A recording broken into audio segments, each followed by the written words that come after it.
Jesus new creation ministries తరపున ఈ రీతిగా ప్రతిరోజు దేవుని యొక్క వాక్యమును మీతో పంచుకోవడానికి దేవుడిస్తున్న కృపను బట్టి దేవునికి ఎనలేని కృతజ్ఞతలు.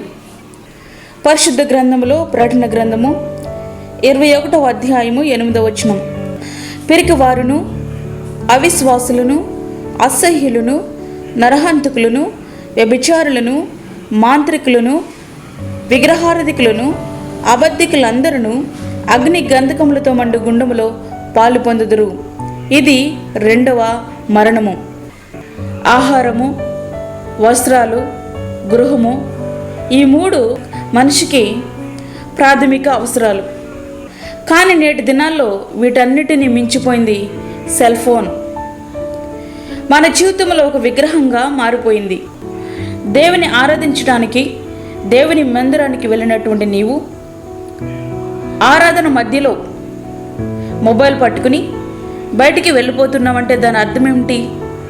దేవుని కంటే ఆ ఫోన్ చేసినటువంటి వ్యక్తే నీకు ముఖ్యమని కదా. దేవుని కంటే ఎక్కువగా దేనికి నువ్వు ప్రాధాన్యత ఇస్తున్నావో అదే నీ జీవితంలో ఒక విగ్రహం. దేవుణ్ణి ఆరాధించేటటువంటి ఆ కొన్ని గంటలు నీ ఫోన్ స్విచ్ ఆఫ్ చేస్తే నీ ప్రాణమేమీ ఆగిపోదు, లోకం తలక్రిందులైపోదు.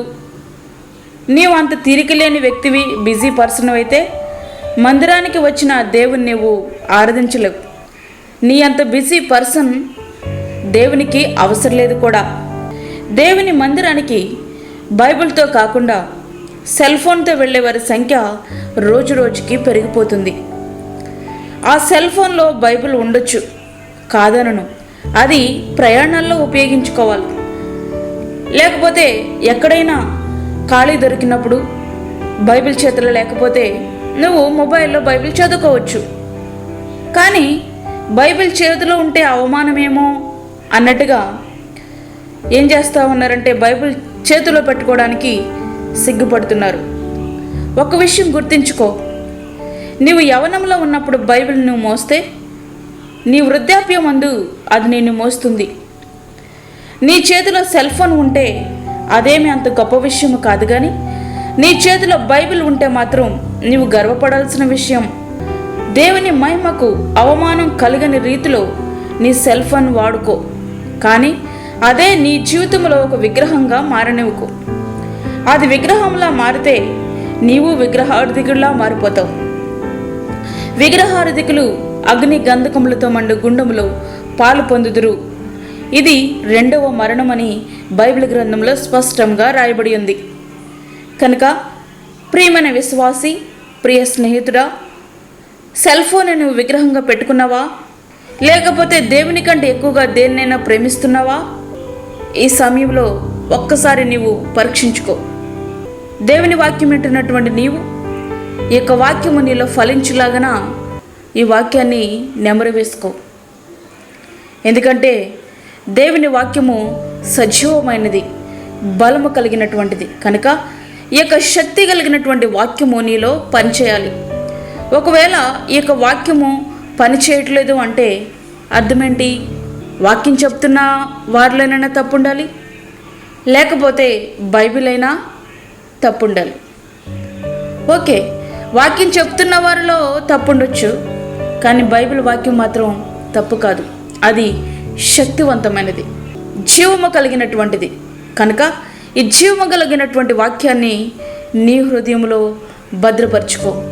ఈ రీతిగా నీ జీవితంలో దేన్ని విగ్రహంగా పెట్టుకుంటున్నావో ఈ దినాన్ని నీవు పరీక్షించుకో. విగ్రహార్థికులు అగ్ని గంధకములతో మండు గుండములో పాలు పొందుతారని బైబిల్ గ్రంథంలో స్పష్టంగా రాయబడి ఉంది. ఇది వినడానికే భయంకరంగా ఉంది కదూ. కనుక సరిచేసుకుందాం. దేవుని వాక్యము కొరకు మన హృదయాన్ని సిద్ధపరచుకుందాం. అట్టి కృపా ధన్యత దేవుడు మనకి అనుగ్రహించునుగాక. ఆమేన్. చిన్న ప్రార్థన చేసుకుందాం. పరిశుద్ధుడైన తండ్రి, ప్రేమగల యేసు ప్రభువా, మరి యొక్క దినాన్ని మా జీవితంలో మీరు అనుగ్రహించినారు, నీకు వందనాలు.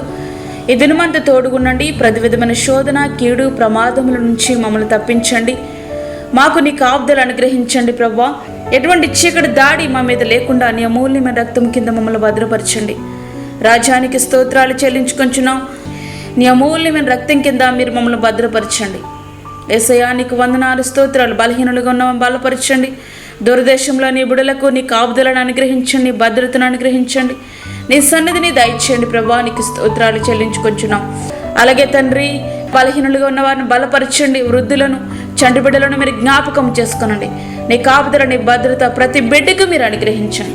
నీ సన్నిధిని దయచేసి ఎవరైతే ఏ విగ్రహాలు హృదయాల్లో ఉంచుకున్నారో ప్రతి విగ్రహం తీసివేసి ప్రభా నీ సన్నిధిలో నీకు ఇష్టలుగా జీవించుటకు సహాయం చేయమని యేసు పరిశుద్ధ నామమున వేడుకుంటున్నాం తండ్రి. ఆమేన్. మీ ప్రార్థన అవసరతలు మాకు తెలియచేయండి. మా ఫోన్ నెంబర్ 9177377559. దేవుడు మిమ్మల్ని దీవించునుగాక. ఆమేన్. మరిన్ని వీడియోస్ కొరకు మా ఛానల్ని సబ్స్క్రైబ్ చేయండి, షేర్ చేయండి, లైక్ చేయండి. దేవుడు మిమ్మల్ని దీవించునుగాక. ఆమేన్.